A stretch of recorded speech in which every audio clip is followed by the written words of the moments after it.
Beautiful days every night. I just want, need you, but everything went wrong. As you expected, it's time to say goodbye. Goodbye.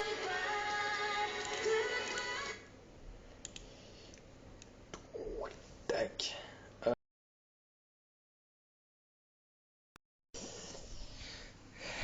Et salut à tous, c'est Furieux, on se retrouve pour une nouvelle vidéo sur Senseiya Awakening KOTZ. Vidéo qui va être un peu particulière parce que je vais répondre à une question qu'on me pose souvent. Est-ce que tu vas pull sur Poséidon? Qu'est-ce que tu vas faire pour la suite? Même si j'y ai déjà répondu. Donc là, ce que j'ai eu envie de faire pour vous guider un petit peu dans tout ça, c'est faire un petit comparatif entre Poséidon et Seiya GC. Qui pull, comment pull, etc., etc. Vu que Poséidon probablement va arriver la semaine prochaine ou au maximum la semaine d'après, même si je crois très fortement qu'il arrivera la semaine prochaine, on va faire un petit comparatif des deux en espérant que ça vous guide un petit peu dans vos pools ou pas pools et sur qui pool et comment pool. Voilà. Avant de commencer la vidéo, l'instant pub, comme d'habitude, le défi Utip avance, hein, on est à 418 pubs depuis le palier, donc on est sûrement à peu près à 1600 pubs, j'ai pas regardé, mais voilà, on a bien avancé, donc on se rapproche du palier à 5000, donc n'hésitez pas à continuer à regarder des pubs sur Utip, vous trouverez le lien dans la description.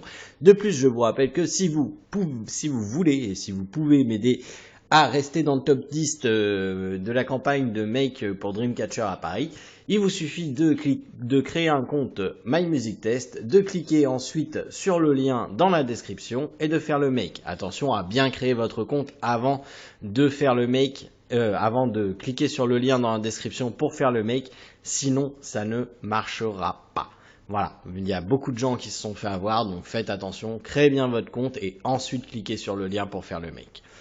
Également, avant de commencer la vidéo, on va pousser une petite gueulante. Les commentaires YouTube sur les bannières, sur la qualité de son, sur la qualité de machin.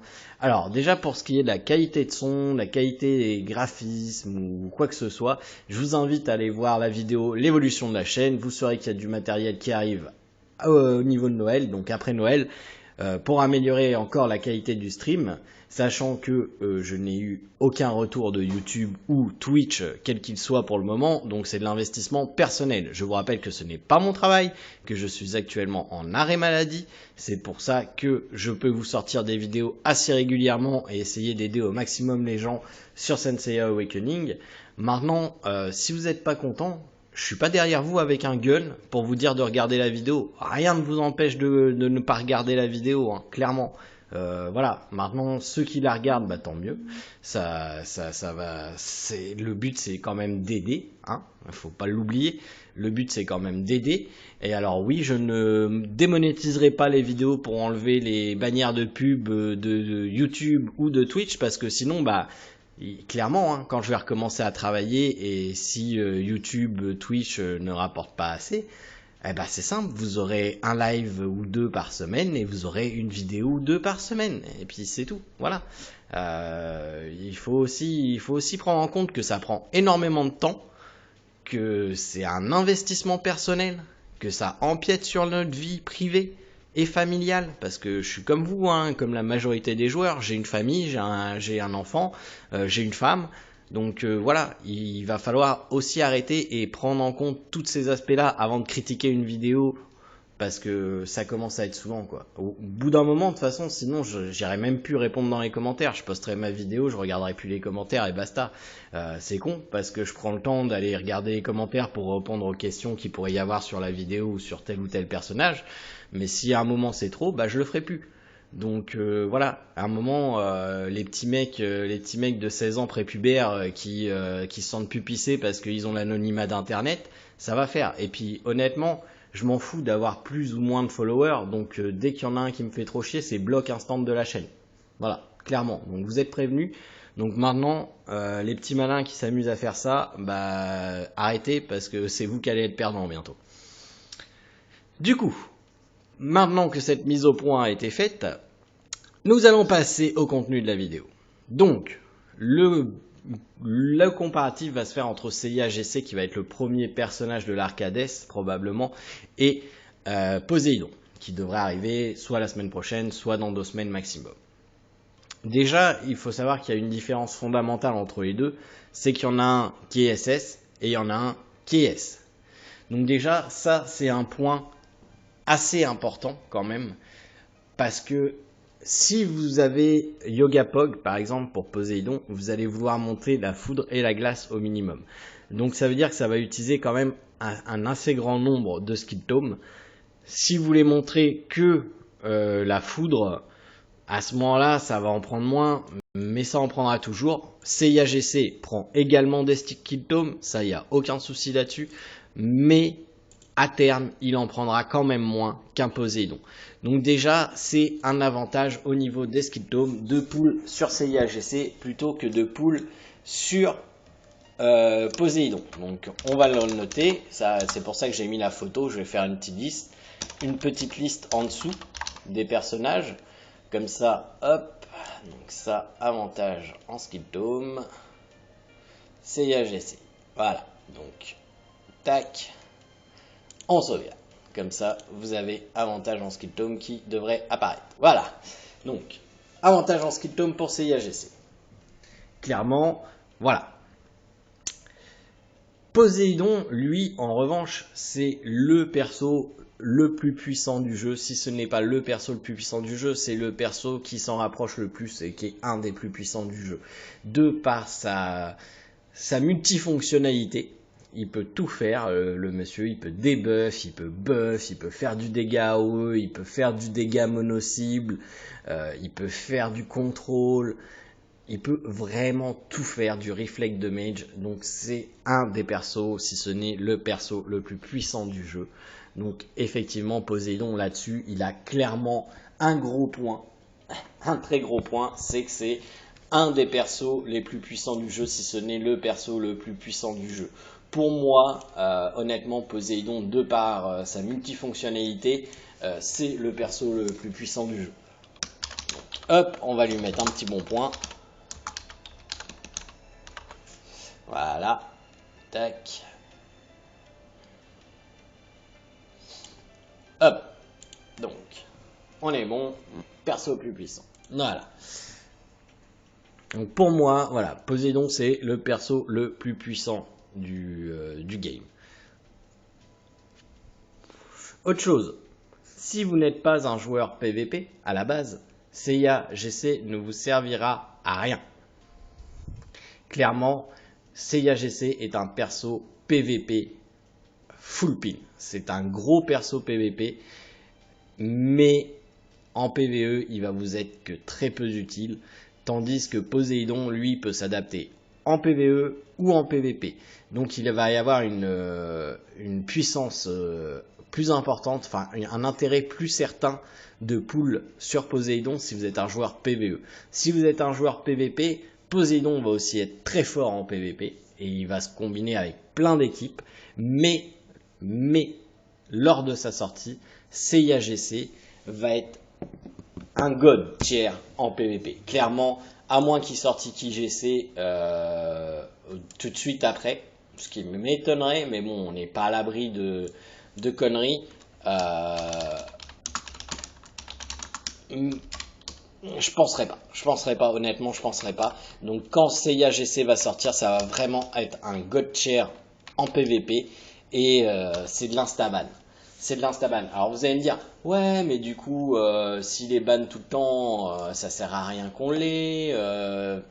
Il va être tout le temps ban, etc., etc. Ouais, tout à fait. Mais moi, en l'occurrence, vous voyez, ça va me permettre de pouvoir sortir mon Shakara Yashiki qui est permaban. Il est permaban en PVP, hein. Ceux qui suivent les lives le voient bien. C'est un perso qui est permaban. Tandis que là, avec Seiya GC, bah, ils n'auront pas le choix. Soit ils me laissent le Shakara Yashiki d'ouvert, soit ils me laissent le Seiya GC d'ouvert. Dans tous les cas, ils sont dans le caca. Donc, quand vous avez qu'un seul perso puissant en PVP, qui est God Tier en PVP, les gens, ils peuvent vous le ban facilement. Tandis que si vous en avez plusieurs, il y aura toujours une option de repli. Là actuellement, moi j'ai pas énormément d'options de repli. Donc forcément quand mon Shakar Ayashiki est ban, c'est plus compliqué. C'est plus compliqué parce que j'ai pas Yogapog, donc je peux pas faire de team autour de Yogapog. Heureusement j'ai un Mu qui carry pas mal et DM commence à bien être utile aussi en PVP et en PVE. Cependant, c'est pas un Shakar Ayashiki. Clairement, c'est pas un Shakar Ayashiki ou un Yogapog. Maintenant, voilà, c'est quand même une option de repli assez intéressante. Et j'ai toujours mon Mu. Voilà, donc là j'ai rajouté des petits points pour Poséidon et Seiya GC. Donc Seiya GC perso Godtier en PVP quand il sort. Et Poséidon perso utile en PVE et en PVP. Donc les deux. Donc forcément si vous êtes joueur PVE, vous allez plus vous porter sur Poséidon que sur Seiya GC. On va regarder d'ailleurs un petit peu les skills de Seiya GC au niveau, parce que les skills de Poséidon ça va être assez compliqué à voir, mais on va regarder les skills de Seiya GC. Donc l'Ultimate Lightning Fist, donc c'est une attaque de base normale qui va faire 130% de dommages au level 5. L'Ultimate Pegasus Meteor Fist. Le Pégase divin se lance dans les airs et vole dans le ciel. Sur le champ, il peut pas être affecté par rien du tout, il ne peut pas être ciblé même pendant qu'il est dans les airs. Attaque un ennemi 5 fois, chaque attaque fait 60% de dommages physiques. Il retourne au sol avant le prochain tour. Et il rentre dans un état de fatigue qui va le rendre incapable de faire une action pendant 3 tours. Et c'est là qu'il va falloir effectivement augmenter son skill au moins à 4 pour qu'il ne fasse rien que pendant une action. Et donc en plus il fera plus de dommages parce que c'est 70%. Mais vous voyez, au moins au level 4 il va faire plus qu'un tour d'inaction. Heureusement qu'il y a ça, parce que je vous avouerai qu'il y a des fois c'est assez intense quand même. Assez intense. Le Godslaying Power. Quand Seiya utilise l'Ultimate Pegasus Meteor Fist pendant qu'il est dans les airs, si un allié utilise un skill qui ne fait pas de dégâts immédiats et qui coûte 2 énergies ou moins, Seiya a 40% de chance de l'assister depuis les airs. Donc ça veut dire qu'il a 40% de chance de frapper la cible du spell ou un mec au hasard si on prend le cas d'une June d'un Kiki par exemple. Cela peut être fait 2 fois. Les dommages d'assistance sont plus gros quand le skill coûte le moins d'énergie. Les dommages sont augmentés de 30% pour un skill à 0, 10% pour un skill à 1 et pas de bonus pour un skill à 2. Donc en gros, si vous utilisez un Misty, si vous utilisez un Milo, si vous utilisez une June, si vous utilisez des persos comme ça, même Nachi, vous allez avoir un bonus de dégâts et s'il est à 0, c'est quand même 30%. Donc c'est assez impressionnant. Et là, même chose, il faudra le passer au level 4 pour pouvoir avoir 100% de chance d'assist et en plus une augmentation de 40% à la place de 30 si le skill coûte 0. Une augmentation de 20% si le skill coûte 1, et par contre toujours 0% si le skill coûte 2. À étape 5, ça sera 50% de dommages en plus, 30% et 10%. Donc ça va le rendre très fort. Mais au moins au level 4, vous avez 100% de chance d'assist. Donc ça veut dire que les 5 persos qui vont jouer, si vous avez bien fait votre team, Seiya GC va taper. Le Pegasus Roundhouse Crusher Fist. Quand il reçoit un dommage létal, Seiya a 20% de chance de brûler son dernière partie de Cosmos pour voler dans les airs et attaquer l'ennemi avec 200% de P damage. Donc en gros, avant de mourir, il va faire un espèce de truc de Shiryu, il va prendre l'adversaire avec lui, il va se le cracher sur le sol et ça va faire 200 de P damage. Donc une attaque très forte, même quand il meurt, il peut tuer quelqu'un avec lui, il emmène quelqu'un avec lui dans la tombe, c'est une possibilité, et ce n'est pas négligeable, parce que ça fait mal, hein. Ça fait très très mal honnêtement. Voilà. Pour ce qui est de Poséidon, c'est un peu plus compliqué, hein, parce que... Comment vous expliquer ça ? Il y a tellement de choses différentes sur Poséidon, je pense que ça sera mieux de faire le review. Mais en gros, l'eau, c'est une attaque normale. En plus, quand il est level 2, il va pouvoir invoquer une invocation qui va réduire la défense de l'adversaire. Et au level 3, il va invoquer une invocation qui va faire apparaître une griffe derrière. Et si l'adversaire attaque, la griffe va s'abattre sur lui pour infliger des dommages. La glace... Le premier skill est le Ice Crystal Armor. Je ne sais plus exactement ce qu'il fait. Il y a du Reflect Damage. Par contre, le Crystal Seed, je sais ce que c'est. Ça va faire apparaître un petit flocon autour de votre adversaire et autour de votre perso. Et à chaque fois que le personnage se fera attaquer soit par une AOE, soit par un dommage mono-cible, il va avoir un putain de gros Reflect Damage dans la face.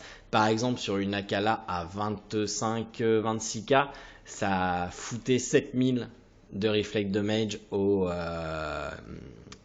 comment il s'appelle, au Shaka Hayashiki. Voilà, pour l'avoir testé, ça fait très très très mal.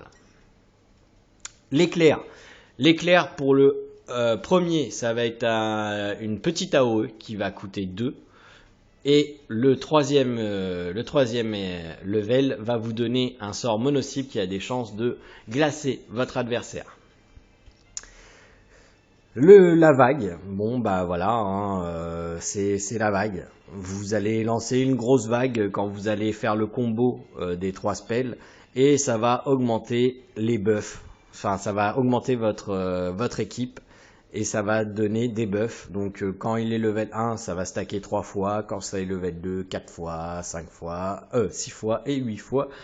Et 10 fois au level 5. Honnêtement, si vous arrivez à avoir un stack de 10, ça me semble un petit peu complexe quand même, hein, d'avoir 10 fois le buff.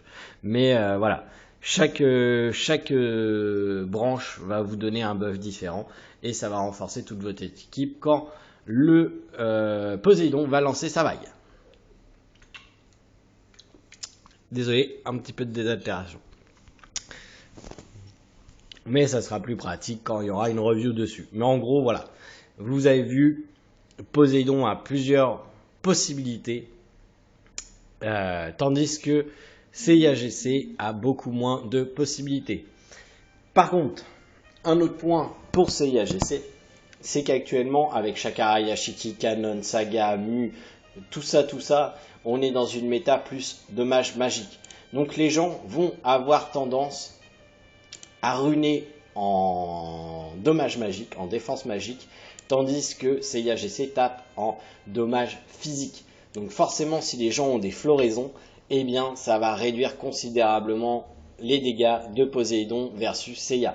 Après, Poséidon, c'est un dommage AOE et mono-cible, tandis que CIAGC, c'est un dommage mono-cible. Donc déjà, on va pouvoir rentrer ça dans les bons points de Poséidon, dommage AOE et mono. Ok. Et dans le CIA, P damage.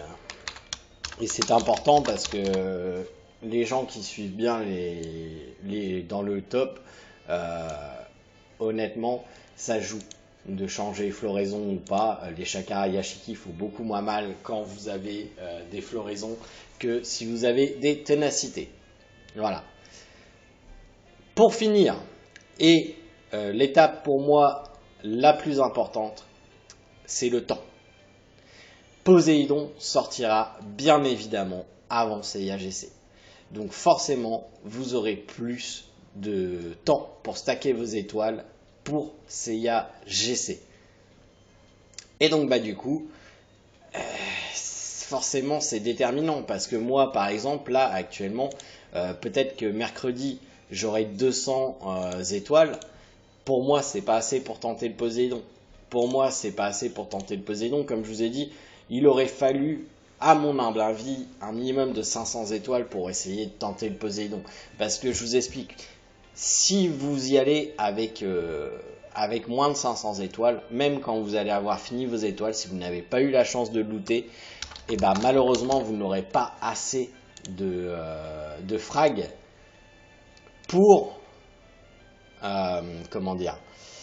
pour espérer de l'avoir assez rapidement, le Poséidon. Donc c'est une chose déterminante, ce temps, le temps de sortie du perso, hein, j'entends par là. Si Poséidon était sorti 3 semaines plus tard, ça se serait tenté peut-être, ça se serait tenté, mais là, étant donné que Poséidon ne sortira pas à mon avis au plus tard dans 2 semaines, voilà. Après, si c'est dans 2 semaines, ça peut être intéressant parce qu'on va arriver sur la période de Noël. Forcément, il y aura des events, il y aura des réductions, des choses du genre qui vont s'appliquer. Donc, il y aura possiblement quelque chose pour Poséidon. C'est aussi possible, hein, ils peuvent nous faire traîner ça pendant 2 semaines et nous dire on sort Poséidon pour Noël. J'y crois pas, mais bon, voilà. Et si à l'inverse c'est CIAGC qui sort pour Noël, bah pareil, ça sera une période plus propice pour avoir des réductions, des events intéressants, etc. Donc toujours pour stacker, il y aura sûrement un Lucky Cat qui va intervenir, je sais pas quand, mais il va intervenir ce mois-ci, c'est sûr, il y en aura un. Donc voilà. Voilà, donc pour moi, je vais pull sur CIAGC et garder mes étoiles pour l'Arcades. Maintenant, je vous ai dit mon avis au niveau des persos, ce qui sont les plus, les moins. Poséidon, il n'y a pas de moins en fait. Le souci, c'est que Poséidon, il n'y a pas de moins. Le seul moins qu'il y a, et certes, c'est un gros moins, c'est le temps. C'est le temps. C'est que pour moi, je ne suis pas prêt à essayer d'avoir Poséidon. Si vous êtes prêt, si vous avez plus de 500 étoiles, honnêtement, ne le laissez pas passer parce que c'est un personnage qui est vraiment très très très fort. Mais vraiment très très très fort. Voilà. Ceux qui n'ont pas assez d'étoiles, ne vous inquiétez pas, Poséidon reviendra, c'est sûr. Il va revenir. Il sera même ajouté au pool plus tard. Donc, il sera plus difficile à avoir si Hades est sorti d'ici là. Si Hades n'est pas sorti, ça sera la même chose. Donc, ne vous inquiétez pas, même si vous n'avez pas de quoi pool sur Poséidon là quand il va sortir, il reviendra. Vous allez souffrir, je vais souffrir pendant quelques semaines. Mais c'est pas grave, on va faire avec. Et voilà. J'espère que cette vidéo vous aura aidé à vous décider quoi faire au niveau de la sortie de Poséidon et de l'arrivée de CIAGC, savoir quel perso vous allez pull, savoir comment vous allez vous aligner pour la suite des choses. Sur ce, je vous souhaite de passer une excellente après-midi. Il y a un live ce soir, donc ceux qui sont là, vous pouvez venir sur Twitch. On se retrouvera ce soir. Sur ce, bonne soirée et à tout à l'heure ou à demain pour une prochaine vidéo. Allez, salut tout le monde.